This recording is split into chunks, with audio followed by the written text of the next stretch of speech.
Intelligence, cosmic, humanoid, and computational. A brief overview of chaos. Preamble. In my cosmic model, I review some topics in metaphysics, such as, in this case, the concept of intelligence and its possible types and scope. As often happens, in this summary, I only present basic data and ideas so that my points of view can be understood, which can then be used to develop and extend them into larger studies, which I tend to shy away from because I feel uncomfortable or overwhelmed by them. Well, to begin, let's give a brief definition of what I understand by intelligence. Intelligence is the ability or faculty to search, or construct, find, compare, gather, and interrelate complementary or similar elements in order to construct a final whole with better, more developed, and advanced properties and abilities. Then, with these improved and advanced sets, we can also intelligently assemble them and form other larger sets, for example, in the construction of a car by assembling its parts, and so on. And indeed, this is how the cosmos works in its great cosmic creativity. Of course, within the cosmos or universe as a whole, these elements are of all kinds, including sensory faculties, although at first it may seem to us, or we cannot clearly visualize them, that these sensory elements do not exist in that cold universe. Now, analyzing the configuration of intelligence more closely and deeply, we could distinguish or divide it into levels according to its quality and potential.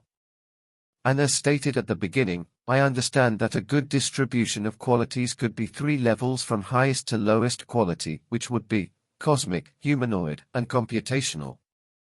To this end, the quality factor or extension of the intelligence level would be mediated by the time parameter, which, while at the cosmic level, is not affected or diminished by it, since it is outside of it. At the level of humanoid intelligence, this type of intelligence is already affected and diminished by the time factor, although it can evade or slightly mock it, and at the computational level, time almost completely nullifies the intelligence's powers of action. Cosmic level. The cosmic entity is an intelligent and sensitive entity that constructs and manages the entire cosmic framework and structure, including basic elements such as space and time. Because it is prior to these, it is outside of them and is not mediated by them. Therefore, we can say that this cosmic entity is the one that creates, and is therefore present in all cosmic places and at all cosmic times. Thus, it has all the space and time in the universe to intelligently and sensitively create, structure, and assemble everything within it. Of course, the cosmos does not have humanoid hands to make structural assemblies, but it uses other elements or tools, such as chaos, to match and unite similar or complementary elements. Although this is not the case in this study, it would be worth considering here that, if the cosmic entity has knowledge of everything, it must also have knowledge and therefore awareness of itself. Humanoid level.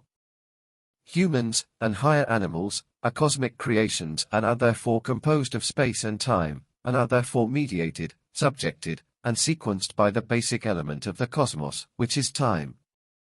Thus, the elements composed of time have a variable and sequential existence such that their existence is punctual at each instant in time, varying from one instant to the next through constant and continuous evolution. However, the human brain has a biological biochemical consistency and constancy that allows it to keep its neural circuits active or on for a certain amount of time, thus getting rid of the continued sequentiality of time, and thus keeping sets of data or ideas in activated mode and with the capacity to attach more complementary data to these ideas or mental creations, and thus form intelligent creations that are more advanced and sophisticated than simple data separately. Computational intelligence.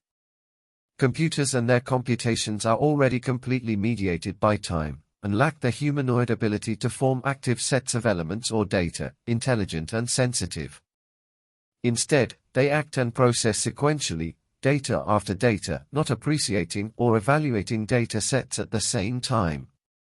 Instead, at each instant, they resolve or produce one piece of data, then another, and so on, without fully appreciating the work, creation, or idea as a whole.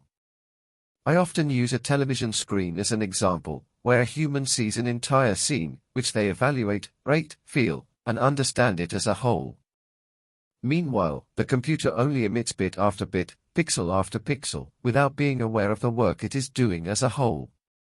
Now, let me give a brief notion of chaos.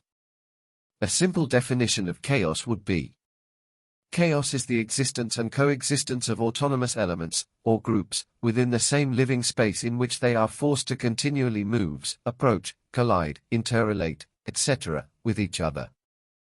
In such chaos, elements that have the property of being complementary, when they approach or collide, can unite and form larger, more advanced, or sophisticated groups of elements. In this case, there are atoms distributed throughout the universe, which, when they approach and collide or interrelate with each other, being complementary in their properties, can unite and form groups of atoms, molecules, macromolecules, etc.